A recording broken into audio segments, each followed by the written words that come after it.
ওই তো লজ্জায় এই মুখটা সমাজে দেখাতে পারতাম না। এত অন্যায় করার পরেও, অপরাধ করার পরেও আল্লাহ তাআলা আপনাকে আমাকে সুস্থ রেখেছেন, সাবলীল রেখেছেন। তাইলে যেই আল্লাহ হাজারটা অপরাধ করার পরেও আমাদের অপরাধগুলো ঢেকে রেখেছেন, এই জবান দিয়ে সেই মহান মালিকের প্রশংসা করা দরকার আছে না নাই? তাইলে আসুন সবাই আপন আপন কলবের দিকে মুতাওয়াজ্জি হইয়া একটু দরুদ মাখা কণ্ঠে আল্লাহ রাব্বুল আলামিনের জিকিরে মশগুল হইয়া যায়।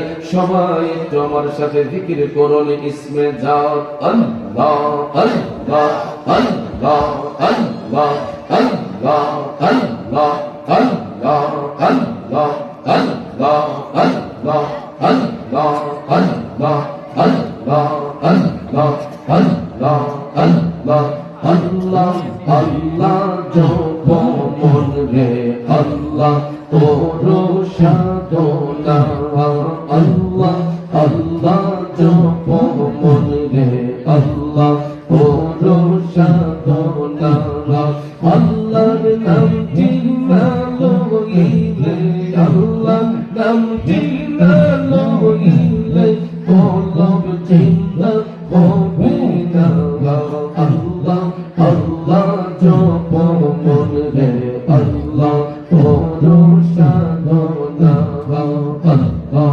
আল্লাহ আল্লাহ আল্লাহ আল্লাহ আল্লাহ আল্লাহ আল্লাহ আল্লাহ আল্লাহ জিকির করো মুমিন গোয়া জিকিরে মজাইয়া মোয়া জিকির করো মুমিন গোয়া জিকিরে মজাইয়া মোয়া জিকিরে হই দিল রোশন ইমানের সাথে হই মনোবল আল্লাহ আল্লাহ আল্লাহ আল্লাহ আল্লাহ আল্লাহ আল্লাহ আল্লাহ আল্লাহ আল্লাহ জপমন রে আল্লাহ তোরো সাধনা আল্লাহ আল্লাহ জপমন রে আল্লাহ তোরো সাধনা আল্লাহ আল্লাহ আল্লাহ আল্লাহ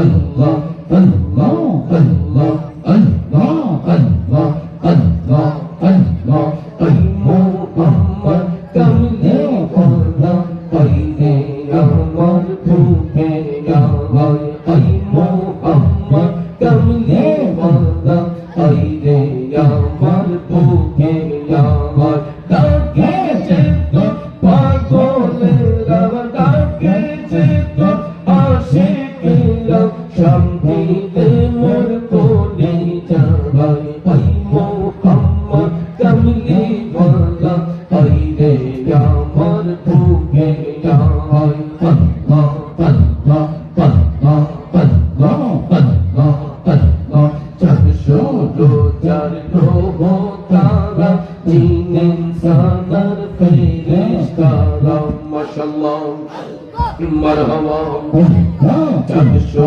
রোজার গ্রহ তারা জিন ইনসানের ফেরেশতারা মারহাবা চারশো রোজার গ্রহ তারা জিন ইনসানের ফেরেশতারা তিন রজনী চাইছে তারা ফুল তোলে দিতে তোলা ভাই আই মোহাম্মদ কামলে ওয়ালা আইনে আমার বুকে আয় আই মোহাম্মদ কামলে ওয়ালা আইনে আমার বুকে আয় আল্লাহ আল্লাহ আল্লাহ আল্লাহ ডাকের যে তোর পাগলেরা কান্দে যে তোর আশিকেরা শান্তিতে মোর কোলে যায় আই মোহাম্মদ কামলে ওয়ালা আইনে আমার বুকে আয় আই মোহাম্মদ কামলে ওয়ালা আইনে আমার বুকে আয় আল্লাহ আল্লাহ আল্লাহ আল্লাহ আল্লাহ আল্লাহ আল্লাহ আল্লাহ ওকে তোর বেশ বর্ষা হলে দুইতে সেই ফুলে বলে দয়াল রে ও দয়াল রে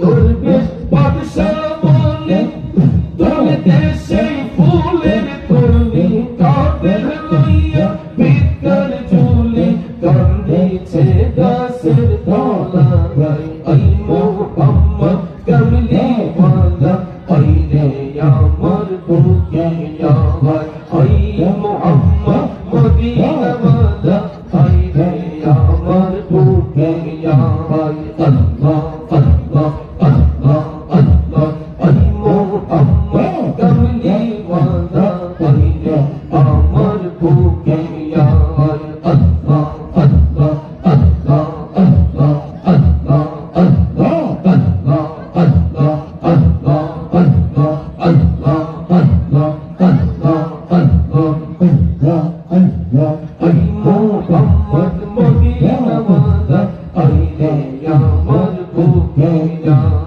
আল্লাহ আল্লাহ আল্লাহ আল্লাহ আল্লাহ লা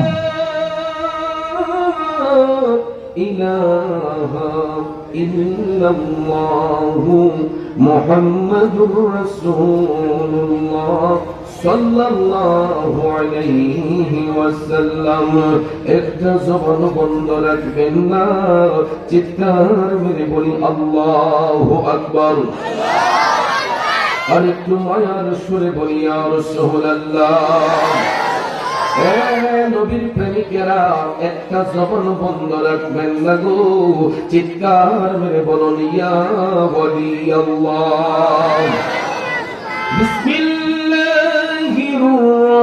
রহমানির রহিম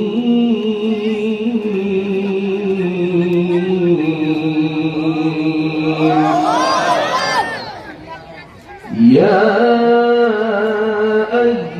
الذين آمنوا استجيبوا لله وللرسول إذا دعاكم لما يحييكم صدق الله العظيم وصدق رسوله النبي الحبيب الكريم ونحن على ذلك من الشاهدين والشاكرين والحمد لله رب العالمين ربي صل وسلم وبارك عليه উপস্থিত ঐতিহ্যবাহী ব্রাহ্মণবাড়িয়া জেলার অন্তর্গত নবীনগর পৌরসভাধীন নারায়ণপুর খানকায়ে গালিবিয়া দরবার শরীফ সংলগ্ন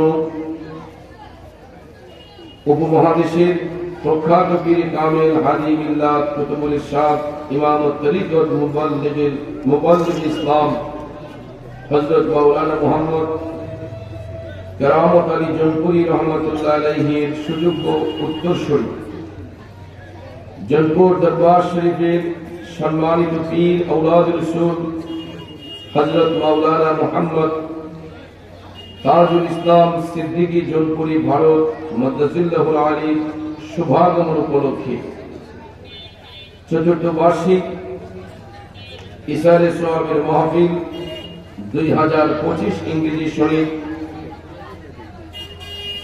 সম্মানিত সভাপতি আলহাজ মোহাম্মদ শহীদুল হক মানিক স্যার বিশেষ করে আলোচনা করেছেন আমার বন্ধুবর আলহাজ হযরত মাওলানা জয়নুল আবদিন সিরাজি সাহেব হযরত মাওলানা মুফতি নোমান সিদ্দিকী সাহেব হযরত মাওলানা জামাল সুন্নাত আবু জামাল সুন্নাত কাদরি সাহেব হযরত মাওলানা মোহাম্মদ মনির হোসেন সাহেব হযরত মাওলানা হুসাইন আহমেদ সাহেব বিশেষ করে মাহফিল পরিচালনার দায়িত্বে যিনি রয়েছেন আমাদের সকলে সুপরিচিত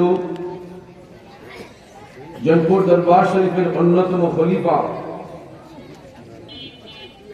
নবীনগর মহিলা মাদ্রাসার স্বনামধন্য অধ্যক্ষ আমার শ্রদ্ধ বড় ভাই হযরত মাওলানা এম এ মতিন সাহিব, আরো রয়েছেন মোহাম্মদ মুস্তাফিজুর রহমান সাহিব সহ মঞ্চে আসীন অত্র এলাকার শ্রদ্ধ মুরব্বিয়ানে কেরাম, যুবক ভাইয়েরা, ছাত্র ভাইয়েরা, পর্দানশীল মা বোনেরা, সকলের প্রতি আবার আন্তরিক সালাম। আসসালামু আলাইকুম ওয়া রাহমাতুল্লাহি ওয়া বারাকাতুহু।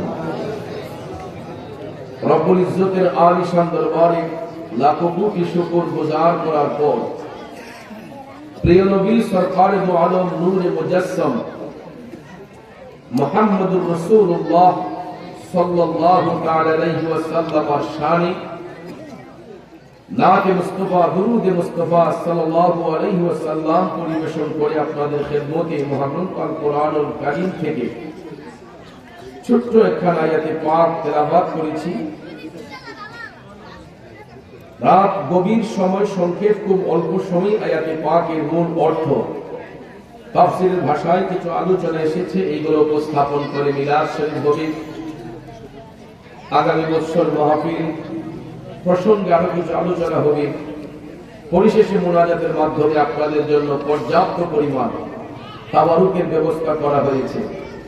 আমরা তাবারুক গ্রহণ করে সবাই আপন আপন বাড়িতে যাব। আল্লাহ পাক যেন শেষ মুনাজাত পর্যন্ত আমাদের সবাইকে ধৈর্যের সহিত বসার সুযোগ দান করেন। আমরা সকলে বলি আমিন। আরেকটু জবান ছেড়ে বলি আমিন। ভাইরা আমার, গোটা সৃষ্টি জগতের মালিক একমাত্র পিছনের ভাইরা বলুন মালিক। আমার আপনার মালিক, সবকিছুর মালিক সেই আল্লাহকে কখনো কোনোদিন দেখেছেন? না দেখে আমরা বিশ্বাস করি তিনি আমাদের মালিক। কথা বলেন ঠিক কিনা? এটার নামই হচ্ছে ঈমান, এটার নামই হচ্ছে বিশ্বাস। আমরা যাকে দেখি না, না দেখেও আমরা অন্তর দিয়ে স্বীকার করি তিনি সবকিছুর মালিক। কুল হুয়াল্লাহু আহাদ। আল্লাহ তাআলা বলেন, আপনি বলে দিন যে আমি আল্লাহ এক ও দ্বিতীয়। আল্লাহর কোনো অংশীদারিত্ব আছে? আল্লাহর সাথে কারো কোনো শরীক আছে? তিনি ওয়াহদাহু লা শারীক, তিনি এক ও দ্বিতীয়, তার কোনো শরীক নাই। তারপর সেই মালিক, তিনি যে আমাদের স্রষ্টা, আমরা যে না দেখে বিশ্বাস করছি, এটা কার মাধ্যমে বিশ্বাস করছি? আল্লাহর পক্ষ হতে এই জগৎকে আলোকিত করার জন্য, আল্লাহর পরিচয় বলে দেওয়ার জন্য যাকে আল্লাহ পৃথিবীতে পাঠিয়েছেন, উনি হচ্ছেন রাহমাতাল লিল আলামিন। আপনারা বলুন, যদি রাসূল না আসতেন আমরা কি এই সুন্দর পরিবেশ পেতাম? যদি রাসূল না আসতেন পৃথিবীতে সামাজিকতা বলতে কিছু থাকতো? নমনীয়তা থাকতো? ভদ্রতা থাকতো? ডিসিপ্লিন থাকতো? কিছুই থাকতো না। ইভেন তিনি যে আমাদের মালিক, মহান আল্লাহকে আমরা চিনতাম না যদি রাসূল আল্লাহর পক্ষ থেকে প্রেরিত না হতেন। ঠিক কিনা বলেন? এই জন্য ভাইয়েরা আমার, আমি যে কালামে পাক থেকে আয়াতে পাক তেলাওয়াত করেছি, আল্লাহ রাব্বুল আলামিন এই আয়াতে পাকের মাধ্যমে তার ডাকের সঙ্গে আপন হাবিবের ডাকের কথা উল্লেখ করেছেন। কারণ সৃষ্টির কোন বস্তুকে আমার আল্লাহ ডাইরেক্টলি ডাকেন না, আমার আল্লাহর ডাকের মাধ্যম হলেন রাহমাতাল লিল আলামিন। এই জন্য ওই নবীকে যারা বিশ্বাস করবে, ওই নবীকে যারা ভালোবাসবে, এরাই হবে মুমিন, এরাই হবে ঈমানদার। আল্লাহ তাআলা জানতেন এই পৃথিবীর মধ্যে এমন কিছু দাজ্জাল থাকবে, কাযযাব থাকবে, ব্যভিচারী থাকবে, যারা দয়াল নবীর সাথে বিয়াদবি করবে, দয়াল নবীর কষ্ট দিবে, নবীর আদেশকে মানবে না। এই জন্য আমার আল্লাহ ঈমানদারদেরকে আহ্বান করেছেন, কোন বেঈমান মুনাফিককে নয়। আয়াতে পাকের মধ্যে আল্লাহ তাআলা বলেছেন, ইয়া আইয়ুহাল্লাযীনা আমানু, হে আমার ঈমানদারের দলেরা। এখানে কিন্তু আমানু শব্দটি আমার আল্লাহ উচ্চারণ নাও করতে পারতেন, শুধু বলতে পারতেন ইয়া আইয়ুহান নাস, হে মানব জাতি। কথা বলেন ঠিক কিনা? হে বন্ধুরা আমার, আল্লাহ রাব্বুল আলামিন হে মানব জাতি বলে ডাকেন নাই। এই আয়াতে পাকের শুরুতে আল্লাহ বলেছেন, ইয়া আইয়ুহাল্লাযীনা আমানু, হে আমার ঈমানদারের দলেরা, ইস্তাজিবু লিল্লাহি ওয়া লির রাসূল, আল্লাহ এবং তার রাসূলের ডাকে সাড়া দাও। এখন দেখেন আমার আল্লাহ নিজের ডাকের সঙ্গে নবীর ডাকটাকে এড করেছেন, স্পষ্ট করে, অস্পষ্ট নয়, স্পষ্ট করে আল্লাহ বলেছেন, ইস্তাজিবু লিল্লাহি ওয়া লির রাসূল, আল্লাহ এবং তার রাসূলের ডাকে সাড়া দাও। ইযা দাআকুম লিমা ইউহয়িকুম, যখন রাসূল তোমাদেরকে এমন কিছুর প্রতি আহ্বান করবে যা তোমাদেরকে নতুন জীবন ফিরিয়ে দিবে, নতুন জীবন দান করে দিবে। ও বন্ধু, এটা হলো আয়াতে পাকের সরল তরজমা, কোরআনে পাকের ভাষায় মূল অর্থটা বললাম। এবার এই আয়াতে পাকের তাফসীরের দিকে যদি নজর করা হয়, জগৎ বিখ্যাত তাফসীর, তাফসীরে রুহুল বায়ান, এই আয়াতে পাকের তাফসীর করতে গিয়ে বলা হয়েছে, আল্লাহ রাব্বুল আলামিন জানতেন পৃথিবীতে দাজ্জাল থাকবে, কাযযাব থাকবে, ব্যভিচারী থাকবে, মুনাফিক থাকবে, বেঈমান থাকবে, যারা আল্লাহর হাবিবকে ভালোবাসবে না, ফলো করবে না। এই জন্য আল্লাহ তাআলা এখানে আমানু শব্দটি ব্যবহার করে ঈমানদারদেরকে আল্লাহ সম্মানিত করেছেন। ঈমানদারদেরকে আমার আল্লাহ সম্মানিত করেছেন। বন্ধুরা আমার, সব মানুষ ঈমানদার নয়। মানুষের মধ্যে দুই ধরনের মানুষ আছে, কিছু কিছু মানুষ হবে মুমিন, কিছু কিছু মানুষ হবে মুনাফিক, কিছু কিছু মানুষ হবে ঈমানদার, আবার কিছু মানুষ হবে বেঈমান। কথা বলেন ঠিক কিনা? বেঈমান মুনাফিক যারা, এরা কোনোদিন আল্লাহর প্রিয় হয় না। বেঈমান মুনাফিক যারা, এরা কোনোদিন আল্লাহর বন্ধু হয় না। আল্লাহর বন্ধু হবে একমাত্র তারা যারা হবে মুত্তাকি, যারা ঈমানদার, যারা পরহেজগার, এরাই হবে আল্লাহর ওলি, এরাই হবে আল্লাহর বন্ধু। কথা বলেন ঠিক না বেজে? এই জন্য আল্লাহ রাব্বুল আলামিন আয়াতে পাকের মধ্যে ঈমানদারদেরকে ইজ্জত দিয়ে বলেছেন, ইয়া আইয়ুহাল্লাযীনা আমানু, হে আমার ঈমানদারের দলেরা, ইস্তাজিবু লিল্লাহি ওয়া লির রাসূল, আল্লাহ এবং তার রাসূলের ডাকে সাড়া দাও।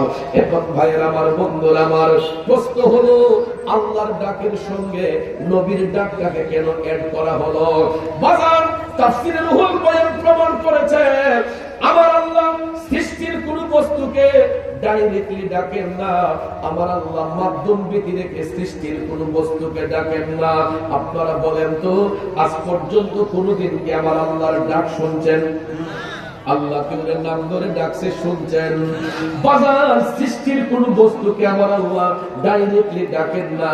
এই জন্য আমার আল্লাহ মাধ্যম হিসেবে ব্যবহার করেছেন আপন হাবিব রাহমাতাল লিল আলামিন নবী মুহাম্মদুর রাসূলুল্লাহ সাল্লাল্লাহু আলাইহি ওয়াসাল্লামকে। ঠিক না বিজে?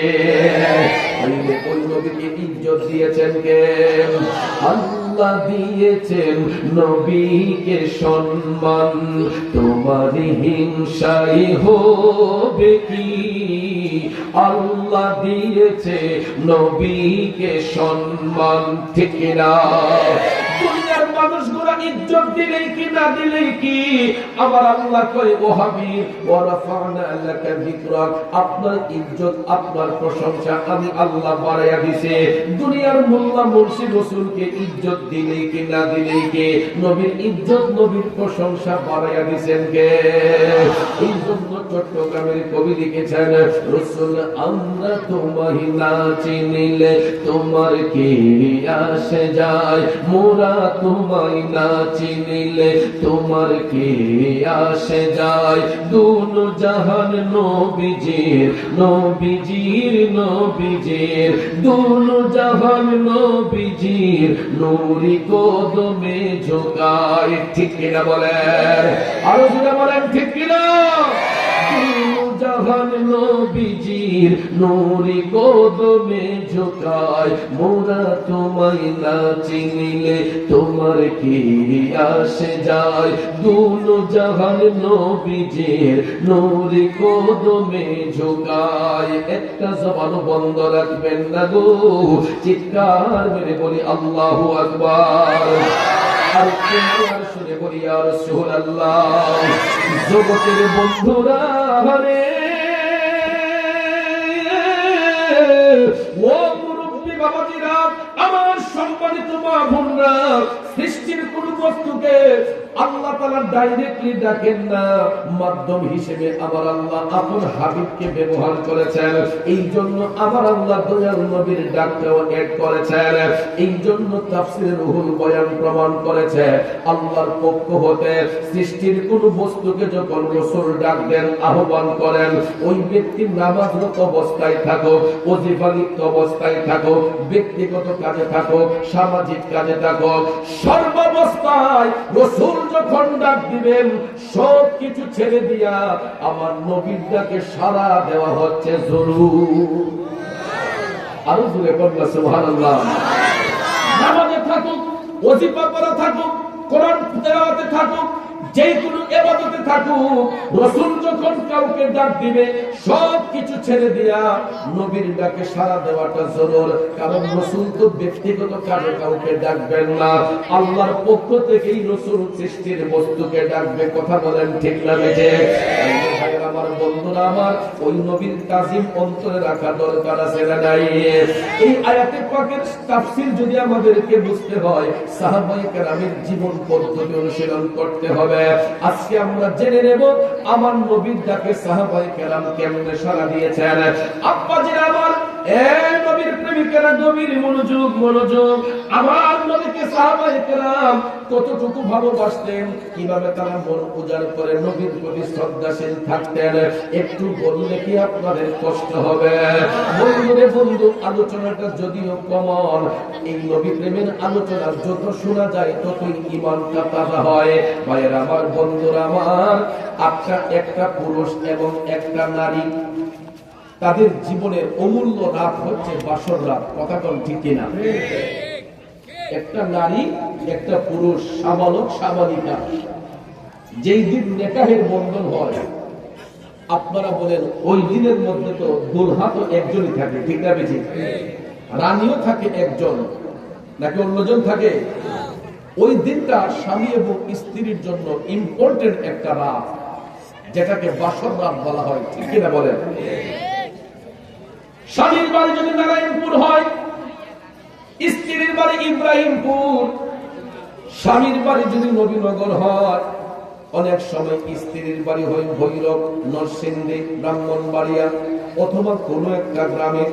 কিন্তু শরীয়তের বন্ধন যখন হয়, ওই দূরের মানুষটা একটা বালিশের মধ্যে চলে আসে, একটা বিছানার মধ্যে চলে আসে। কথা বলেন ঠিক কিনা? শরীয়ত বৈধ করার কারণে নারী এবং পুরুষ যখন নেকাহের বন্ধনে আবদ্ধ হয়, স্বামী এবং স্ত্রী হয়, তখন দেখবেন তাদের বিছানাটা এক হয়, বালিশটা এক হয়, তাদের মধ্যে আন্তরিকতা পয়দা হয়, ভালোবাসা পয়দা হয়। এ বন্ধুরা আমার, এই ভালোবাসা যে কেমন ভালোবাসা, যারা বিবাহ শাদী করেছেন, যাদের ঘরে স্ত্রী আছে, ওই স্বামী বুঝতে পারে স্ত্রীর মহব্বতটা স্বামীর কাছে কেমন, একজন স্ত্রী বুঝতে পারে স্বামীর দরদটা তার কাছে কেমন। কথা বলেন ঠিক কিনা? হ্যাঁ বন্ধু, আমার নবীর মহব্বত এর চাইতে বেশি অন্তরে রাখতে হয়, এটার বাস্তব প্রমাণ দিয়েছিলেন নবীর প্রিয় সাহাবী হযরতে হামজা রাদিয়াল্লাহু তাআলা আনহু। আলোচনাটা যদিও কমন লাগে, কিন্তু ঈমানটা তাজা হয় এই প্রেমের আলোচনা শুনলে, ঠিক কিনা বল? হামজা রাদিয়াল্লাহু তাআলা আনহু উনি যখন বিবাহ করলেন, বিবাহের প্রথম রাত্রিতে এত সুন্দর একটা রাত আপন বিবির সঙ্গে তিনি শয়ন করবেন, ভালোবাসা করবেন, মহব্বত করবেন। এ বন্ধু শুনুন, স্বামী এবং স্ত্রী যখন মিলন করে, বাসর করে, মহব্বত করে, তখন কিন্তু তাদের উপর গোসলটা ফরজ হয়। ঠিক না বেজি? গোসল কি হয়? আমরা অনেকেই দাম্পত্য জীবনে এসেছি, স্বামী এবং স্ত্রী যখন মহব্বত করে দেখবেন, ঘুম থেকে উঠেই আগে আমরা ফ্রেশ হয়ে নেই, গোসল করে নেই, কারণ তখন মিলনের পরে গোসলটা আমাদের ফরজ হয়ে যায়। কিন্তু অনেকে আলসামি করে এই গোসল ত্যাগ করে ফেলে। কিন্তু ভাইয়ের আমার, যতক্ষণ গোসল না করা হয় কোনো কাজের মধ্যে বরকত আসবে না, কোনো কাজের মধ্যে রহমত আসবে না। আমার মনে হয় পেশাগুলো আসতেছে নাকি? আমাদের রসুল আসতেছেন, আমরা সবাই একটা তাকবীর দিচ্ছি।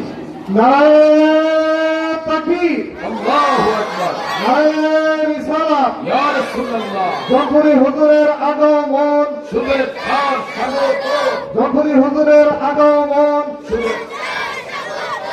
ইসাব কেবলার আগমন, তাজুল ইসলাম সিদ্দিকী হুজুরের আগমন, ইসাব কেবলার আগমন, যখনই হুজুরের আগমন, নারায়ে তাকবীর, নারায়ে রিসালাত। আল্লাহর ওলির আগমন, ইসাব কেবলার আগমন, যখনই হুজুরের আগমন,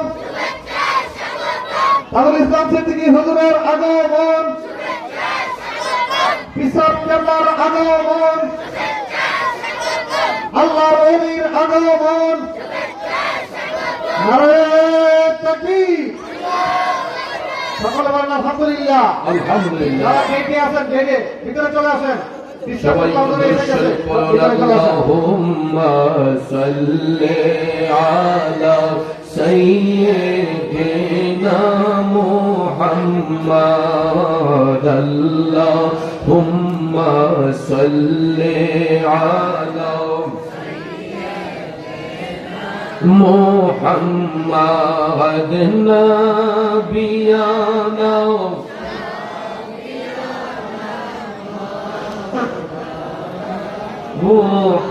মুহাম্মাদ নাবিয়ানা মাওলানা মুহাম্মাদ, দয়াল নবীজির ভালোবাসায় আল্লাহর দিদার পাওয়া যায়। আমার নূর নবীজির ভালোবাসায় আল্লাহর ওলি হওয়া যায়। আল্লাহুম্মা সাল্লি আলা সাইয়্যিদিনা, মাশাআল্লাহ, নবী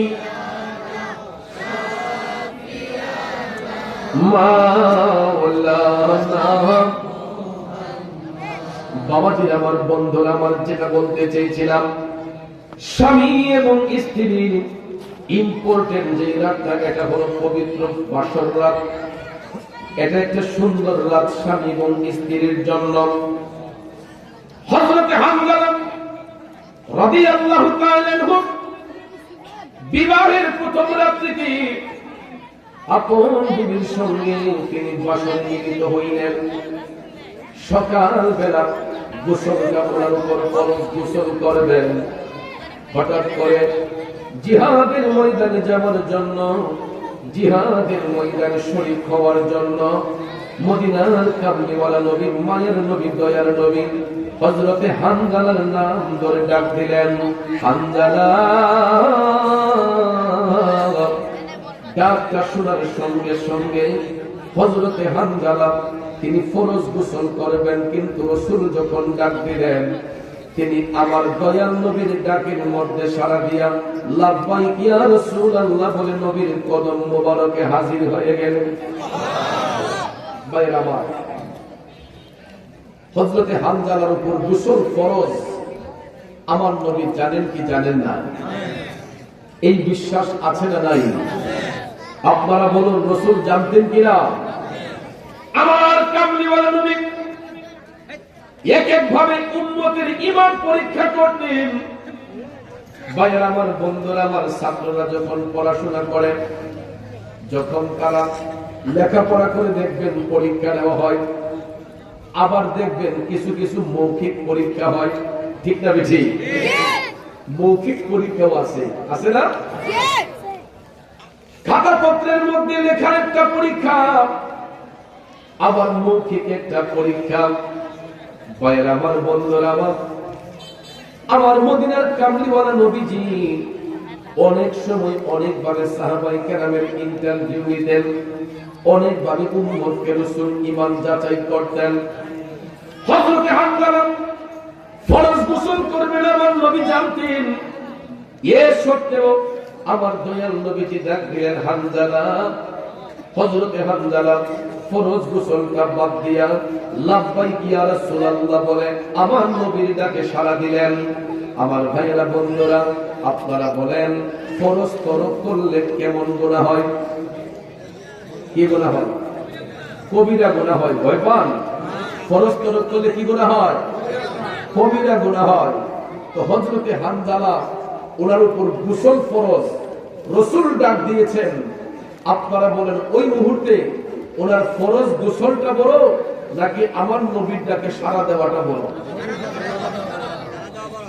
যদি বলি কেন নবীর ডাকে সাড়া দেওয়াটা বড়, উত্তরটা দিবেন কিভাবে? কারণ ফরজ তরক করলে তো কবিরা গুনাহ হয়, নবীর ডাকে সাড়া দেওয়ার মানেটা কি? কারণ ভাইয়ার আমার, ফরজ বলেন, ওয়াজিব বলেন, সুন্নত বলেন, নফল বলেন, মুস্তাহাব বলেন, এই সব কিছু হইছে আমল, আর আমার নবী হইছে ঈমান। ফরজ, ওয়াজিব, সুন্নত, নফল, মুস্তাহাব এসব কিছু হইল আমল, আর আমার নবী হইছে ঈমান। আপনারা বলেন, ঈমান বড় না আমল বড়? ঈমান বড় না আমল বড়? বাজানো, আমল যদি কম বেশি হয়, আমার আল্লাহ আমলের কারণে বান্দাকে জাহান্নামে ঠেলে দিবে না। আমল যদি কম হয়, আল্লাহ রাব্বুল আলামিন হয়তো শাস্তি প্রদান করবে।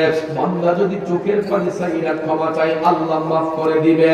কিন্তু বাজার, ঈমান নাই, আমল আছে, ওই আমলের কোনো মূল্য নাই। ঈমান আছে, আমল যদি একটু কম হয়, এর কারণে আল্লাহ বান্দাকে জাহান্নামে ঠেলে দিবে না, তওবার মাধ্যমে আল্লাহ বান্দাকে ক্ষমা করবে।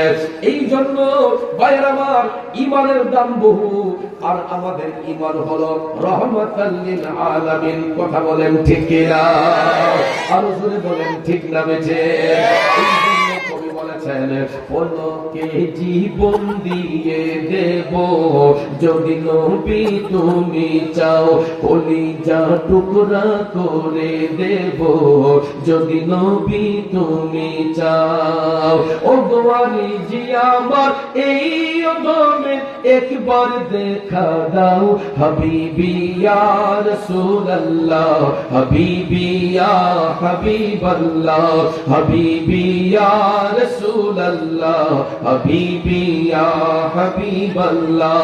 পলকে জীবন দিয়ে দেব যদি নবী তুমি চাও, কলিজা টুকরা করে দেব যদি নবী তুমি চাও। ও গোয়ারি জি আমার, এই ওদমে একবার দেখা দাও, হাবিবি ইয়া রাসূলুল্লাহ, বলো না ইয়া হাবিবাল্লাহ, বলো না ইয়া রাসূলুল্লাহ, বলো না ইয়া হাবিবি ইয়া রাসূলুল্লাহ, হাবিবি ইয়া হাবিবাল্লাহ। একটা জবান বন্ধ রাখবেন না গো, চিৎকার মেরে বলি ইয়া রাসূলুল্লাহ। জগতের বন্ধুরা রে, ও মুরব্বি বাবাজিরা গো, আমার সম্মানিত মা বোনরা যারা শুনছেন, বলতেছিলাম কি হযরতে হানজালা চিন্তা করলেন ফরজ ইবাদত তরক করলে কবিরা গুনাহ যদিও হয়, কিন্তু আমাকে তো রাসূল ডাক দিয়েছেন, আমি তো নবীর ডাকে সাড়া দিতে হবে। লাব্বাইক ইয়া রাসূলুল্লাহ বলেন নবীর কদমে যখন হাজির হয়ে গেলেন, আমার রাসূল বললেন হানজালা আর দেরি করা যাবে না, তাড়াতাড়ি জিহাদের ময়দানে শরীক হয়ে যাও। সঙ্গে সঙ্গে হযরতে হানজালা ফরজ গোসলটা বাদ দিয়া তরবারি হাতের মধ্যে নিয়ে তিনি জিহাদের ময়দানে গেলেন। ময়দানে যখন চলে গেলেন, জিহাদের ময়দান উত্তপ্ত, শত্রুপক্ষরা যখন চতুর্দিকে হামলা চালাচ্ছে, হযরতে হানজালা তরবারি হাতের মধ্যে নিয়ে যখন তিনি ঘুরাইতে লাগলেন, কিন্তু দেখা যায় ডান দিকে আঘাত ফিরালে বাম দিকে আঘাত লাগে গায়ে, বাম দিকে ফিরালে ডান পাশের আঘাত গায়ে লাগে, সামনে ফিরালে পিছনে লাগে, পিছনে ফিরালে সামনে লাগে। বন্ধুরে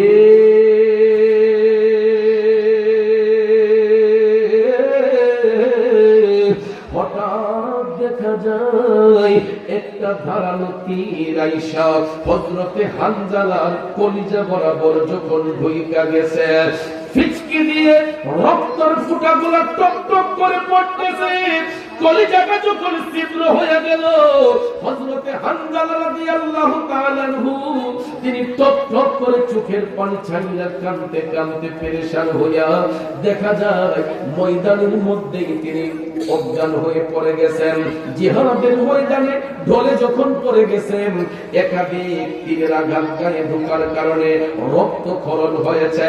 প্রচুর রক্তক্ষরণ হওয়ার কারণে রক্ত শূন্য যখন দেহটা হয়ে গেছে, হঠাৎ করে দেখা যায় জিহাদের ময়দানে হযরতে হানজালা শাহাদাত বরণ করেছেন।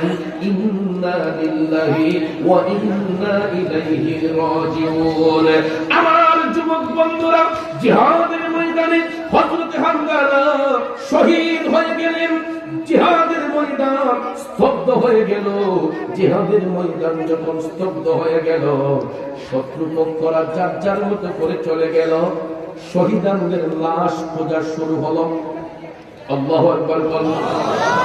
নবীর পক্ষে যারা অংশগ্রহণ করেছিলেন তাদের লাশ যখন খোঁজা শুরু হয়ে গেল, একজন একজন করে খুঁজতে খুঁজতে দেখা যায় অনেকের লাশ খোঁজা পাওয়া গেল। হযরতে হানজালা রাদিয়াল্লাহু তাআলা আনহুর লাশটা খুঁজে পাওয়া যাচ্ছে না।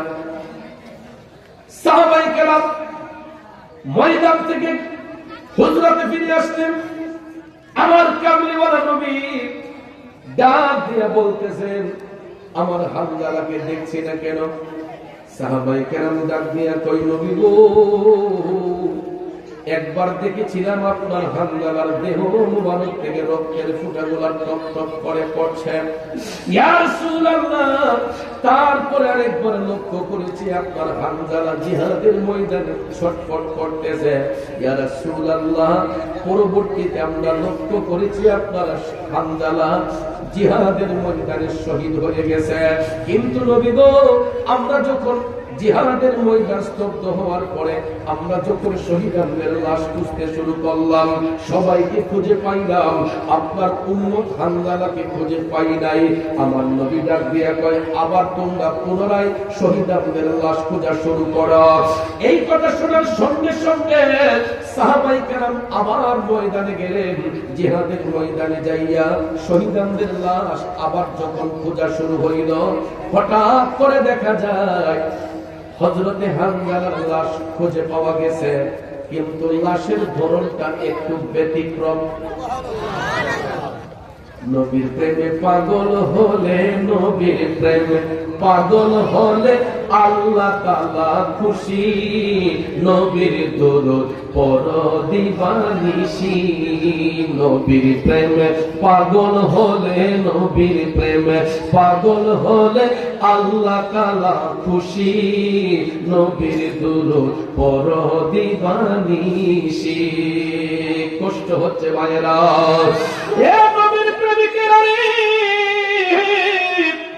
ও মুরব্বি বাবাজিরা, শহীদদের লাশ খুঁজতে খুঁজতে হযরতে হানজালা লাশ মোবারক যখন খুঁজে পাওয়া গেছে গো, কিন্তু দেখা যায় লাশের ধরনটা একটু ব্যতিক্রম। আব্বাজিরা আমার, আপনারা মানুষ ইন্তেকালের পরে কোনদিন শরীর ভিজিয়া পানি ঝরতে দেখছেননি? হঠাৎ করে দেখা যায় হযরতে হানজালার শরীর মোবারক ভিজিয়া ঝরঝর করে পানি গোলা পড়তেছে, যেন মনে হচ্ছে এই মাত্র কেউ হানজালার গোসলটা দিছে। কিন্তু সাহাবায়ে কেরাম স্ট্রেঞ্জ, মরুভূমির মধ্যে তো কোনো পানি নাই, চতুর্দিকে শুধু পাহাড় আর বালি। মরুভূমিতে পানি আছে? পানি খুব ক্রাইসিস। চতুর্দিকে মরুভূমি, পাহাড় আর বালি, পানির কোনো আকার নাই। এমন সময় দেখা যায় হযরতে হানজালার শরীর ভিজিয়া ঝরঝর করে পানি গোলা টক টক করে পড়তেছেন। একটা দৌড় দিয়া সাহাবায়ে কেরাম আমার দয়াল নবীর কদম মোবারকে আসতেন। নবী গো,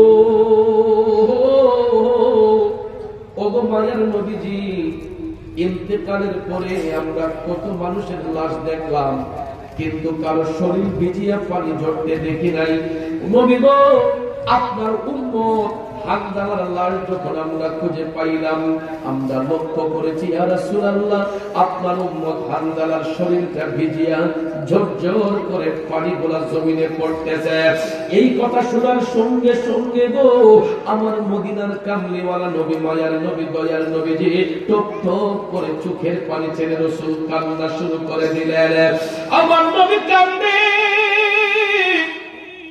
দয়ার নবী, মায়ার নবী চোখের পানি ছেড়ে কাঁদতেছেন। আর উপস্থিত সাহাবায়ে কেরামকে রাসূল ডাক দিয়ে বললেন, উম্মতেরা রে, আমার হানজালার শরীর ভিজিয়া পানি ঝরার কারণ আছে। কারণ আমার হানজালা গতদিন শুভ পরিণয়ে আবদ্ধ হয়েছিল, তার স্ত্রীর হাতের মেহেদি এখনো শুকায় নাই।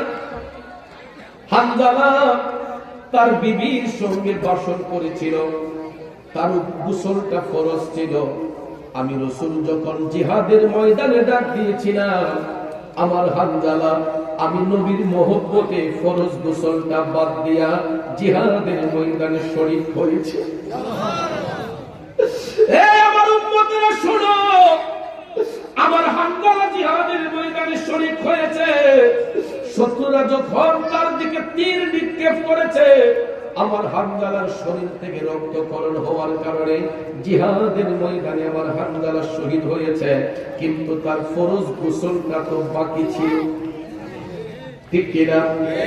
আমার নবী কামলিওয়ালা বলছেন, আমার হানজালাকে ফরজ গোসল দেওয়ার জন্য আমার আল্লাহ রহমতের ফেরেশতা পাঠাইছে কাউসারের পানি দিয়া। রহমতের ফেরেশতারা কাউসারের পানি দিয়া আমার হানজালার ফরজ গোসল আদায় করেছে।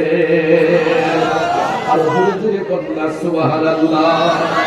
আরে দয়াল নবী, আমরা কোথায় গেলে পাবো রে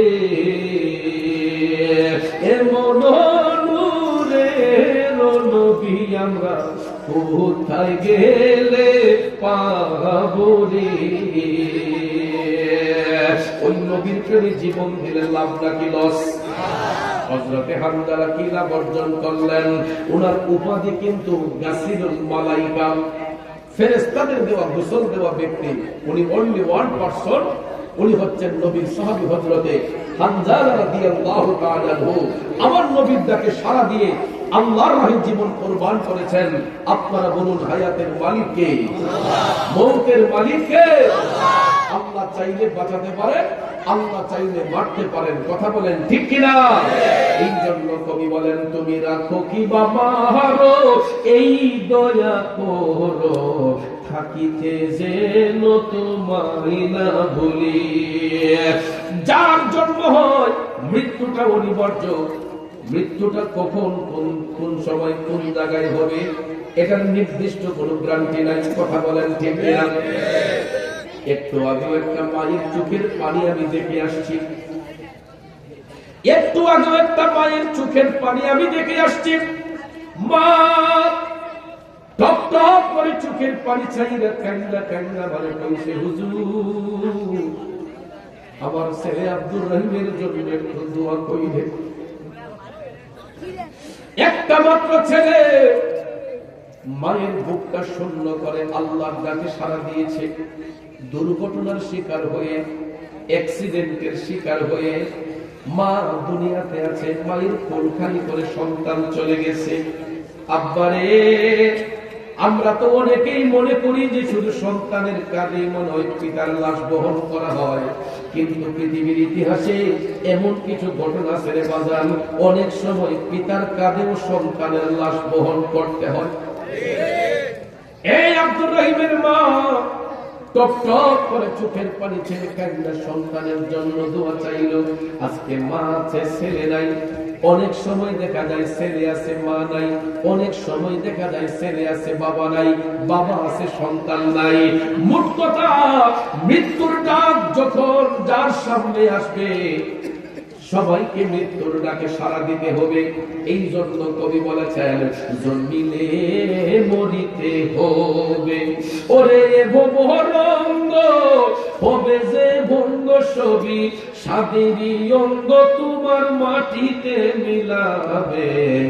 সাদেরই অঙ্গ তোমার মাটিতে মিলাবে, জন্মিলে মরিতে হবে। কথা বলেন ঠিক কিনা? দূরে মরে যেহেতু যাব, দুনিয়াটা যেহেতু আমার আপনার জন্য চিরস্থায়ী নয়, দুনিয়া ছেড়ে যাবার আগে তো আল্লাহকে পাইতে হবে, নবীকে চিনতে হবে। ঠিক না বেজে? আল্লাহ পাইতে হবে, রাসূলকে চিনতে হবে। কারণ ওই নবী তো ঝগড়া করার জন্য আসেন নাই, মারামারি করার জন্য আসেন নাই, কাটাকাটি করার জন্য আসেন নাই, বরঞ্চ আমাদেরকে মিথ্যা থেকে দূরে সরানোর জন্য, অন্ধকার থেকে আলোর পথ দেখানোর জন্য, আমাদেরকে হক পথ দেখানোর জন্য, সিরাতাল মুস্তাকিমে পরিচালিত করার জন্য রাহমাতাল লিল আলামিন নবীর শুভাগমন হয়েছে। কথা বলেন ঠিক কিনা? নবীর প্রশংসা করলে, নবীর তারিফ করলে, আমাদের দেশে তাওহীদি জনতার নামে একদম লোক আছে যারা আমাদেরকে কয়, আমরা বলে নবীর সম্মান দিতে দিতে আল্লাহর চাইতে বড় বানায়া ফেলি। নাউজুবিল্লাহ। কয় আমরা বলে নবীর সম্মান দিতে দিতে আল্লাহ থেকে বলে বড় করে ফেলি। নাউজুবিল্লাহ বলেন। এটা কি সুন্নি জামাতের আকীদা? এটা সুন্নিয়তের আকীদা নয়। কারণ এটা আমরা ভালো করে জানি, আমার আল্লাহ হচ্ছেন খালেক, রাসূল হচ্ছেন মাখলুক। ঠিক কিনা? আল্লাহ হচ্ছেন স্রষ্টা, রাসূল হচ্ছেন সৃষ্টি। সৃষ্টি কখনো স্রষ্টার ঊর্ধ্বে হয় না বাজার। তবে আমার নবী সেই সৃষ্টি, যে সৃষ্টির সঙ্গে পৃথিবীর অন্য কোন সৃষ্টির তুলনা হয় না। কারণ তিনি একটা গোত্রের নবী নয়, দুইটা গোত্রের নবী নয়। আল্লাহর কুল কায়নাতে যতটা কওম আছে, যতটা জগৎ আছে, যেখানে আল্লাহ রাব্বুল আলামিন, সেখানে আমার নবী রাহমাতাল লিল আলামিন। কথা বলেন ঠিক কিনা? এই জন্য আমি গুণগান লিখছি, পবিত্র কোরআনের মাঝে বলে দিলেন আল্লাহ পাকে রাহমাতাল লিল আলামিন, নূর নবীজির ইজাজত, কুল কায়নাতের মাঝে মুদের নবী রহমত। ঠিক কিনা বলে? ওই নবীর মহব্বতে, ওই নবীর ডাকে যারা সাড়া দিবে, এরাই আল্লাহর বন্ধু হবে। হযরতে হামজালা নবীর ডাকে সাড়া দিয়ে জীবন দিয়েছেন। জিতছেন না হারছেন? জিতেছেন না হেরেছেন? ইজ্জত বেড়েছে না কমছেন? বন্ধুরা, শুধু তাই নয়, তাহাবী শরীফের আরেকটা বর্ণনায় পাইলাম, হযরতে হামজালা নবীর প্রেমে জীবন দিয়া উপাধি পাইলেন গাসিলুল মালাইকা। আরেকজন সাহাবী নবীর ডাকে সাড়া দিয়ে ওনার ঈমানকে তাজা করেছেন। এই সাহাবীর নাম হচ্ছে হযরতে উবাই ইবনে কাব রাদিয়াল্লাহু তাআলা আনহু। চিল্লায়া বলেন আল্লাহু আকবার। এটা তাহাবী শরীফের বর্ণনা এসেছে। সাহাবী উবাই ইবনে কাব রাদিয়াল্লাহু তাআলা আনহু, উনি ওনার হুজরা শরীফে পাঞ্জেগানা নামাজ পড়তেছেন। পাঞ্জেগানা নামাজ পড়তেছেন। ভাইরা আমার, আমরা তো পাঞ্জেগানা নামাজ খুব কমই পড়ি, ফরজই তো পড়ি না, পাঞ্জেগানা কখনো আদায় করি না।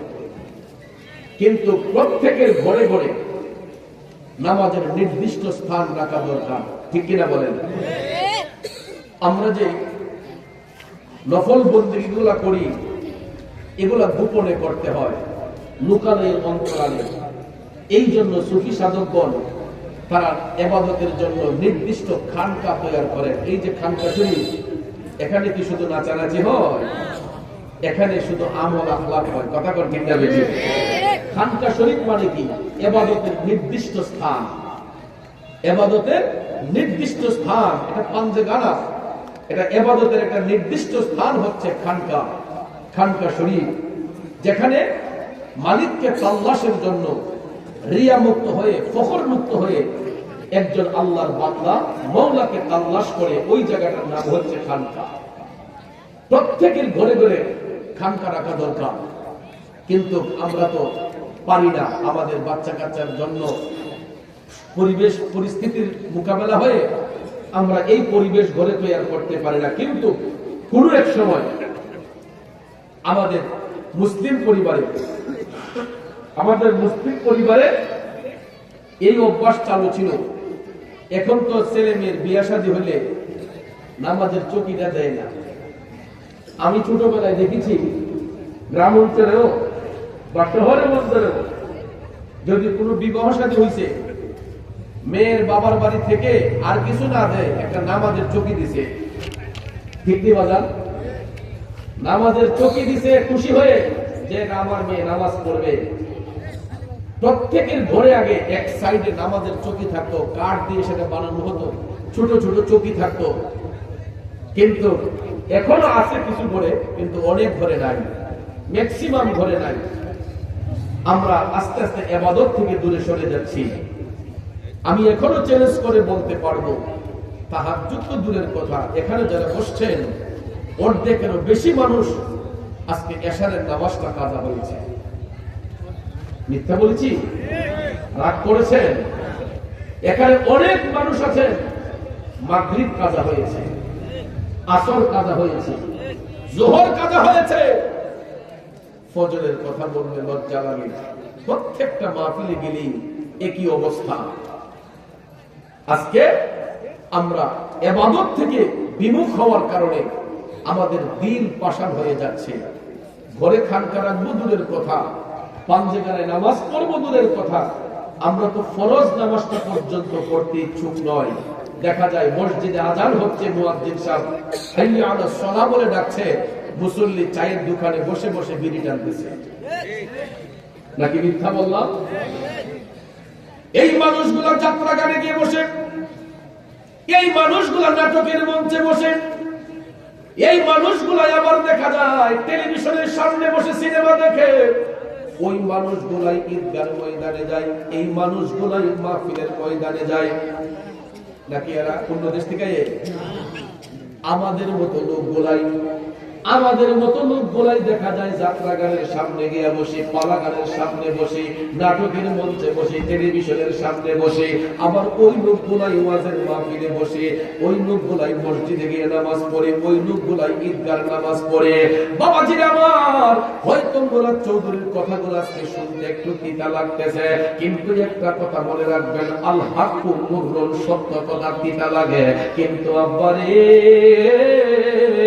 সত্যটাকে ভালোবাসবেন, সত্যটা গ্রহণ করবেন, কারণ জীবনটা ক্ষণস্থায়ী, যে কোনো মুহূর্তে মৃত্যুর ডাক চলে আসতে পারে। আমি গতকালকেও একটা বাস্তব অভিজ্ঞতা থেকে বলছি। গতকালকেও আমি কসবা উপজেলার ধর্মপুর মাহফিল করে হবিগঞ্জের উদ্দেশ্যে যাচ্ছি। প্রতি রাত্রে যেই দোকানটাতে গিয়ে বসতাম, বিশ্বরুস্ত খাজা গরিবে নেওয়া সিএনজি পাম্প, এখানে সমস্ত সুন্নি আলেমদের একটা মিলন মেলা হয়, সমস্ত আলেমদের একটা মিলন মেলা হয়। মাহফিল শেষে যার দোকানে গিয়ে চা খেতাম, আমাকে কোনোদিন আমার বিল নেয় না, জোর করেও পারি না। অন্যরা যদি আমার সাথে থাকে খাইলে তাদের টাকা দেই, কিন্তু ওনার পীর মুর্শিদ দেখেন তাজিম কারে করে। ওনার পীর আমাদের সুন্নিয়তের নবী আলহাজ হাফেজ মুশাররফ হোসেন, আল্লামা মুশাররফ হোসেন হেলালি হুজুরের রুহানি সন্তান আমার সেলিম ভাই, ওই পাম্পের যিনি মালিক ছিলেন, ওই এখানে দোকানের যিনি পরিচালক ছিলেন, চায়ের দোকানে, কনফেকশনের দোকান। আমি কালকে মাহফিল শেষে ভাবছি দুইটা পান নেব, পান খাবো। আমি ভাবছি যাইতেছি, তো আমি গিয়ে গাড়িটা ওনার দোকানের সামনে ব্রেক দিছি। যাওয়ার পরে দেখি তার দোকানের যে কর্মচারীটা একটা দৌড় দিয়া আমার গাড়িতে আসছে। অন্যদিন ঈদের দায়িত্ব আনতে পারলাম, সে আমার গাড়ি দিকে দৌড় দিয়ে আসছে। কিছু আমি কি জানি সে মারা গেছে, আমি গাড়ি বসতে। মৃত্যুটা কি জিনিস আমি কল্পনাও করতে পারি না। এত তরতাজা একটা মানুষ, এত সুস্থ একটা মানুষ, যখন তিনি মারা গেছে, মারা যাওয়ার 2 ঘন্টা আগেও সুন্দর করে খাবার দাবার খাইছে। ছেলেটারে দোকানে পাঠাইছে, শীতের কাপড় পরায়, শীতের কাপড়টা পইরা যান। গত রাত 10টার সময় খাবার খায়া ঘরের মধ্যে বৈশাখ পান চাবাচ্ছে। ছেলেটাকে দোকানের মধ্যে পাঠাইছে, শীতের কাপড়টা গায়ে দিয়া যান। এই 1 ঘন্টার ভিতরেই বলতেছে শরীরটা কি জানে করতেছে। করতে করতে দেখা যায় স্ত্রীর কুলের মধ্যেই ঢলে গেছে। আমার সেলিম ভাই গত রাতে আনুমানিক প্রায় 12:30টার দিকে দুনিয়ার মায়া ছেড়ে অন্ধকার কবরে আসছে। এত ভালোবাসতো আলেমদেরকে, এত মহব্বত করতো আলেমদেরকে। এই মায়ার মানুষগুলা একদিন এইভাবেই চলে যায়। এই জন্য আমি নারায়ণপুরের বাবাজিদের পায়ে হাত ধরে বলি রে, মৃত্যুর কোন সিরিয়াল নাই। দেখতেছেন সুস্থ মানুষ, এই সুস্থ মানুষটার কাছে মৃত্যুর ফেরেশতা আসতে পারে, শুধু অসুস্থ মানুষের কাছে নয়, সুস্থ মানুষের কাছে মৃত্যুর ফেরেশতা আসতে পারে কি পারে না? এই জন্য বাবাজিরা আমার পায়ে হাত ধরে বলবো, রং তামাশা তো জীবনে বহু করলাম, আরো কত রং তামাশা করবো, কিন্তু 5টা ওয়াক্ত নামাজ দিয়ে জীবনটারে সাজাইয়া দেন। 5টা ওয়াক্ত নামাজ দিয়ে নিজের জীবনটারে সাজান, দেখবেন একটু শান্তিতে দুনিয়া ছেড়ে যাওয়া যাবে, মৃত্যুটা সুন্দর হবে। গতকালকে সেলিম ভাইয়ের লাশটা যখন দেখলাম, যেন একটা হাসি মাখা মুখ, কত সুন্দর চেহারা। এটাই হলো মুমিনদের লক্ষণ। আমার ভাইয়েরা, যেই কথাটা বলতে চেয়েছিলাম, প্রত্যেকের ঘরে ঘরে পাঁচওয়াক্ত নামাজের অভ্যাস রাখবেন, নফল ইবাদতগুলো ঘরের মধ্যে করার চেষ্টা করবেন। হযরতে উবাই ইবনে কাব রাদিয়াল্লাহু তাআলা আনহুর কথা বলেছিলাম, নবীর সাহাবী হযরতে উবাই ইবনে কাব, তিনি ঘরের ভিতরে পাঁচওয়াক্ত নামাজ আদায় করতেছেন, নফল নামাজ পড়তেছেন। হঠাৎ করে ওনার হুজুরার পাশ দিয়া আমার দয়াল নবী হেঁটে যাচ্ছেন। দিনের নবী যখন হেঁটে যাচ্ছেন, আমার রাসূল উম্মতের মনের খবর জানে কি জানে না? জানেনিও। এই বিশ্বাস আপনাদের আসেনি? কার কার আছে? 2টা হাত তুলেন তো। নারায়ে তাকবীর, নারায়ে রিসালাত, নারায়ে রিসালাত। ভাইরা আমার, বন্ধুরা আমার, গভীর মনোযোগ।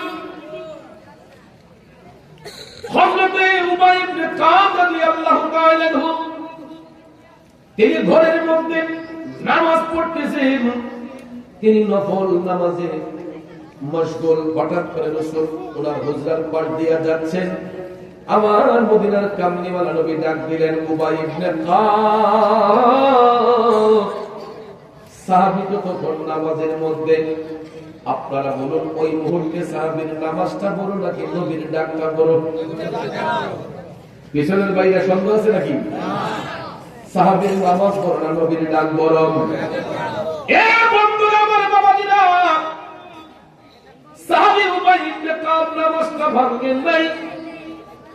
তিনি যথারীতি নামাজের মধ্যে রয়ে গেলেন,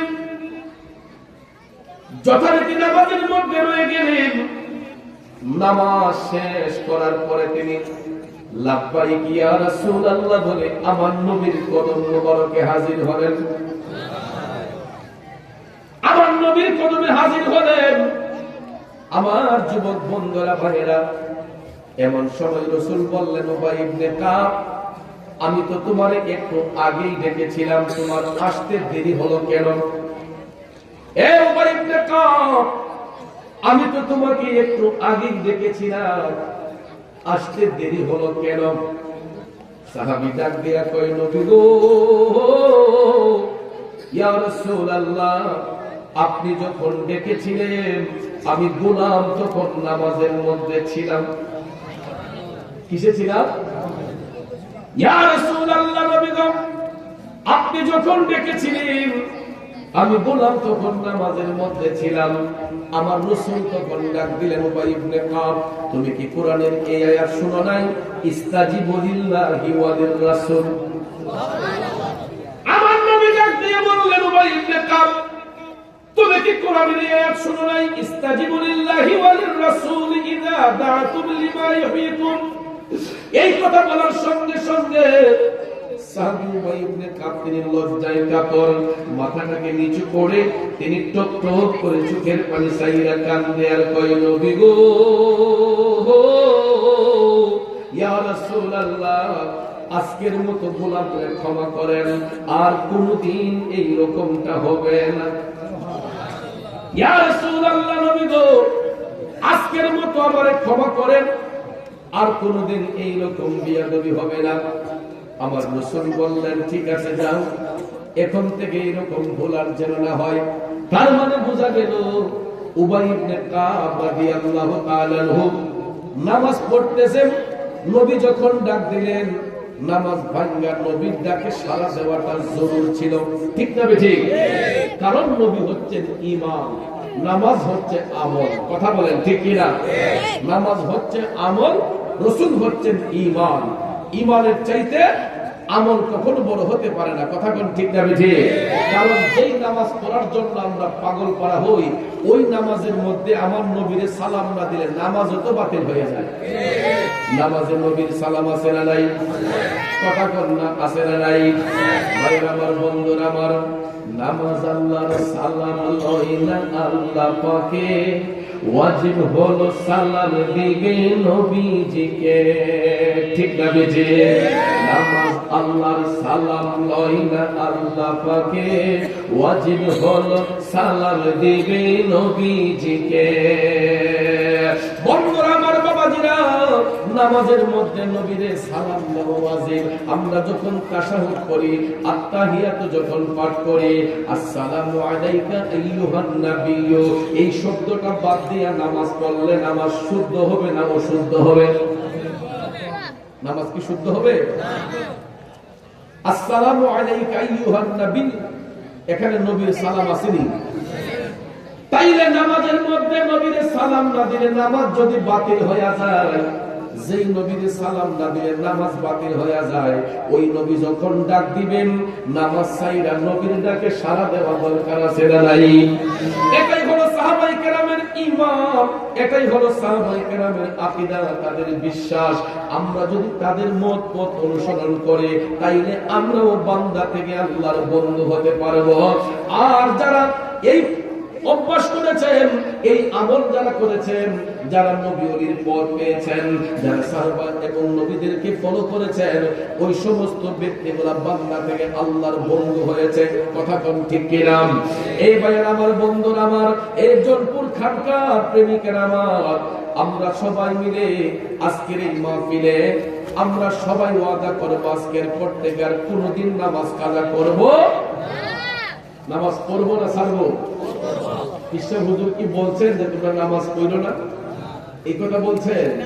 উনি তো সমস্ত মুরিদদেরকে নামাজের শিক্ষাই দিচ্ছেন। কথা বলেন ঠিক কিনা?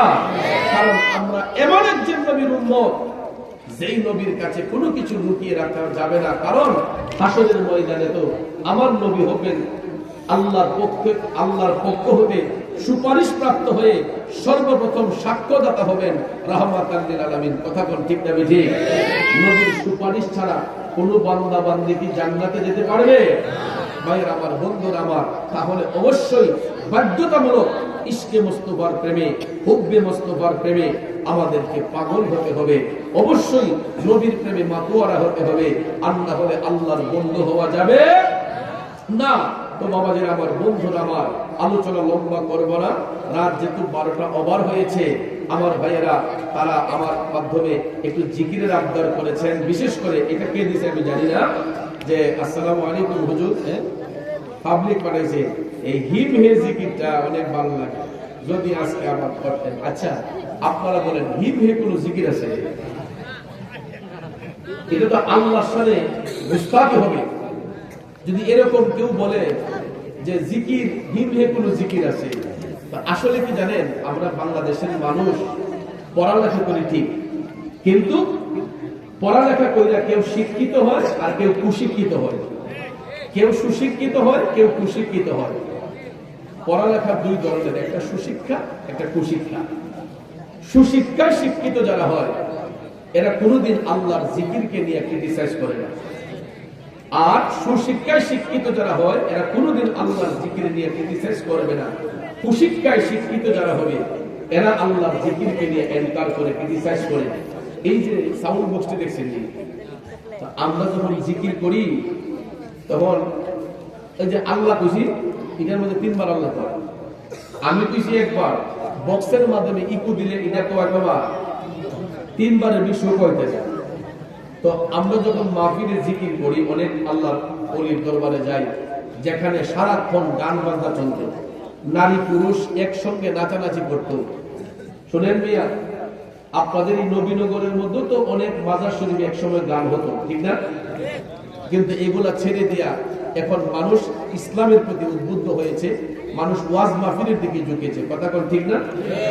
একটা মানুষকে হুট করে গান বাজনা ছাড়ানো যায় না।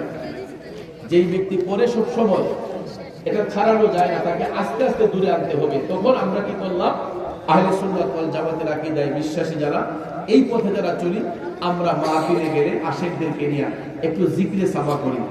জিকির করলে একটা ঢেউ উঠে। জি জি জি অবশ্যই। তো আমরা কালবের জিকির অনেক সময় করে থাকি মাহফিলের মধ্যে। আল্লাহ আল্লাহ জিকির, জিকিরের অনেক প্রকার ভেদ আছে, ঠিক না? জিকিরের অনেক প্রকার ভেদ আছে। জিকির সাধারণত দুই প্রকার, একটা জিকিরে জালি, একটা জিকিরে খফি, প্রকাশ্যে এবং অপ্রকাশ্যে। তো আমরা অনেক সময় জিকিরে জালি আদায় করতে গিয়ে আপনার নফিস বাতের জিকির, পাঁচান পাঁচ জিকির, কালবের জিকির, যেমন আমার গাউসে পাক তিনি নিজে হুর জিকির করছেন। গাউসে পাক কাছে দিয়ে গাউসিয়া শরীফে আপনারা দেখবেন গাউসে পাক শুধু হু হু হু এই জিকির করছেন। এখন কি গাউসে পাক শুধু হুকু করছেন? হুকু করছেন?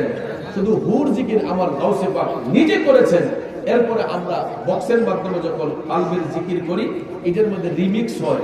রিমিক্স হলে অন্য একটা শব্দ চলে আসে। কথা ঠিক আছে? আমি জিকির করছি আল্লাহ আল্লাহ কইরা, কালবের জিকির করছি শ্বাসে নিঃশ্বাসে আল্লাহর জিকির করছি, এমন এটারে কয় মুরাদ জেরে হিম হে জিকির করছি। হ্যাঁ জি জি জি। কিন্তু আমাদের মধ্যে অনেকে আছে জিকির করতে করতে তো পাশ উঠতে থাকে, লাভ হয়ে উঠতে জায়গা। অনেকে আছে জিকির করতে করতে বিশ্বের কান্দ বেড়ে উঠতে যায়, অনেকে বিশ্বের পুস্তিকা বই হয়ে যায়। কথা বল ঠিক না বুঝি? আমরা তো এরকম অসভ্য ভাবে জিকিরও করি না। কথা ঠিক না? আমরা শালীন ভাবে জিকির করি। অনেক সময় কিছু কিছু পাগলরা জিকির করতে গিয়ে দাঁড়াইয়া যায়। দাঁড়াইয়া জিকির কি না যায়? 100 বার যায়। কারণ কোরআন শরীফের দলিল আল্লাহর জিকির তিন অবস্থায় করা যায়, শুইয়া, বৈশা, দাঁড়াইয়া। শুইয়া, বৈশা, দাঁড়াইয়া, তিন অবস্থায় আল্লাহর জিকির করা যায়। কিন্তু জিকির করতে গিয়ে সবসময় হাল রাখতে হবে, এশক থাকতে হবে, ভাব থাকতে হবে। বেহুশের কোনো বন্দেগী নাই, হুশ রাইকা শরীরের মধ্যে জোশ আনতে হবে। এই জন্য যেই ভাই লিখেছেন ইমহে কোনো জিকির না, এটা আল্লাহর সাথে গুস্তাখি হবে।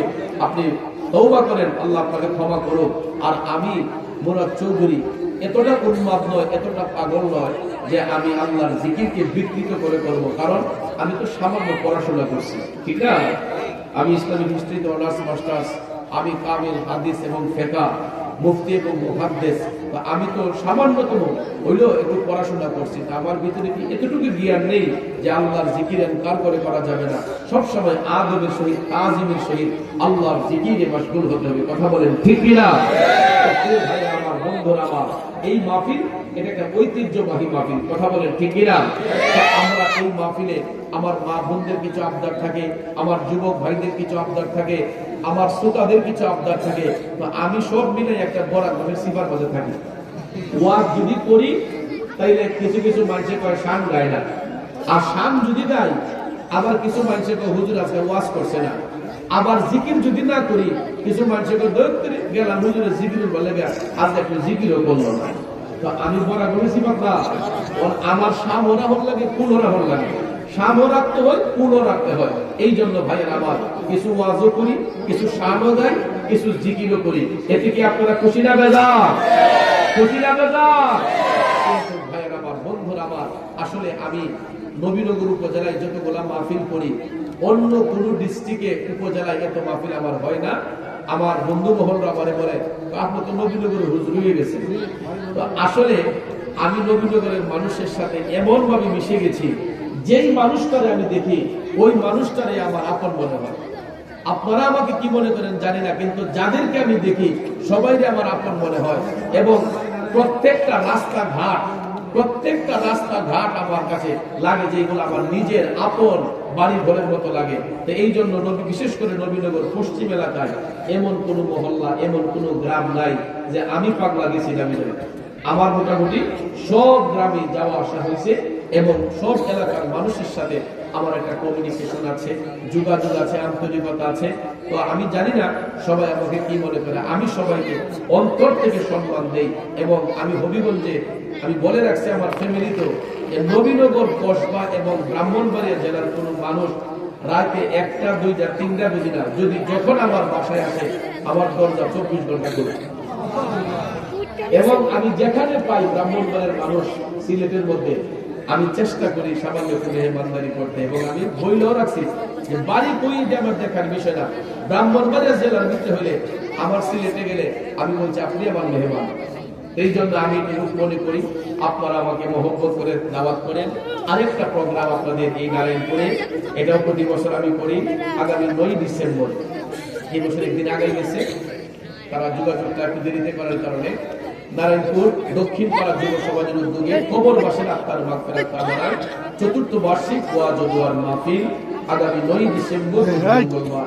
সেখানে প্রধান অতিথি হিসেবে থাকবেন আমাদের ইব্রাহিমপুর দাইমিয়া খানকা শরীফের, সুফিয়াবাদ দাইমিয়া দরবার দায়রা শরীফের সম্মানিত ছোট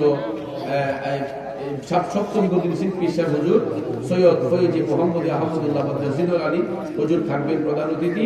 প্রধান বক্তা হিসেবে আমি ওজন গুণাগার থাকবো এবং প্রধান আকর্ষণ হিসেবে চট্টগ্রাম থেকে তিনি আসবেন আপনাদের নবীনগরের কৃতি সন্তান।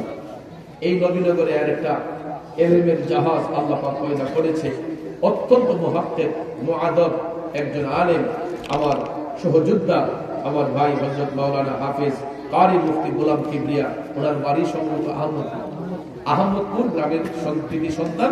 তিনি চট্টগ্রামে একটা বিশাল খেদমত করতেছেন তিনি শিক্ষা প্রতিষ্ঠান নিয়ে, এবং অত্যন্ত মুহাক্কিক একজন আলেম, আপনাদের এলাকার তরুণ আলেমদের মধ্যে একজন স্কলার হাফেজ কারি মুফতি গোলাম কিবরিয়া সাহেব তিনি থাকবেন।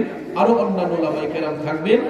আপনাদের সকলকে এই মাহফিল কমিটির পক্ষ থেকে আগামী 9 ডিসেম্বর মঙ্গলবার সবাইকে দাওয়াত করা হলো। আর আগামী 3রা জানুয়ারি নবীনগর কলেজ পাড়া হিফজুল ফজল সুন্নি যুব সংঘের উদ্যোগে এই মাহফিল রোজ শনিবার 3রা জানুয়ারি 2026 ইংরেজি। সেখানে শুভাগমন করবেন আমাদের সকলের শ্রদ্ধাভাজন হাফেজ মোহাম্মদ ওলিউল্লাহ আশিকি বিশ্বাস হুজুর এবং মুফতি গোলাম কিবরিয়া সাহেব থাকবেন, জমিয়তুল ইসলামী সাহেব সহ উলামায়ে কেরাম থাকবেন। আপনারা সেই মাহফিলে সবাই আমন্ত্রিত। এখন কথা হলো, গত বছর প্যান্ডেলটা একটু ছোট পরিসরে ছিল, এবার বিশাল হয়েছে। এবার কি বিশাল হওয়াতে সুন্দর ছিল? সুন্দর হয়েছে, সুন্দর নাও সুন্দর। প্রতি বছর এইরকম বিশাল আকারে প্যান্ডেল হোক, আপনারা সুন্দরভাবে বসতে পারেন, এটা চান কি চান না? এই যে নবী বংশের আওলাদ রাসূল আমাদের মধ্যে এসেছেন জয়পুর দরবার শরীফে, বর্তমান রাহবার আওলাদে জনপুরি রহমাতুল্লাহ আলাইহি মোহাম্মদ তাজুল ইসলাম সিদ্দিকী জনপুরি মাদ্দাজিল্লাহুল আলী সুদূর ভারত থেকে বাংলার জমিনে এসেছেন। তো আজকে আপনারা হলেন মেজবান, হুজুর হলেন মেহমান। মেজবানদের দায়িত্ব হলো মেহমানদেরকে ইজ্জত করা। আমিও মেহমান, হুজুরও মেহমান, আর আপনারা যারা এখানে এলাকার স্থানীয় আপনারা হচ্ছেন মেজবান। মেজবানদের দায়িত্ব হলো মেহমানদেরকে ইজ্জত করা। তো মেহমান হইয়া আপনাদের কাছে ভালোবাসার কিছু আবদার প্রতি বছর করি। আমি ভাবছিলাম যে সিরাজি সাহেবকে দিয়ে আজকে সেরে ফেলবো, কিন্তু আমার ভাইয়েরা আমাকে বলতেছে হুজুর এটা আপনার ছাড়া হবে না। আসলে আপনারা আমাকে ভালোবাসেন, এই জন্য এই ভালোবাসার টানই বলেছেন, যেহেতু তাবারুক আছে, তার আগে পিসামজুদ আমাদেরকে নসিহতপূর্ণ বয়ান দিবেন, কথা বলবেন পরে। তো যাক আলহামদুলিল্লাহ। তো ইনশাআল্লাহ আমি আপনাদের মধ্যেই বসা আছি, আরো কিছু কথা বলবো মাহফিলের উন্নয়ন নিয়ে। তার আগে আমাদের আজকের যার সভামণ্ডলে মাহফিল জোনপুর থেকে আগত, ভারত জোনপুর থেকে আগত আমাদের পীর সাহেব হুজুর মোহাম্মদ তাজুল ইসলাম সিদ্দিকী জোনপুরি ভারত, তিনি আমাদের উদ্দেশ্যে নসিহতপূর্ণ দুই একটি কথা বলবেন।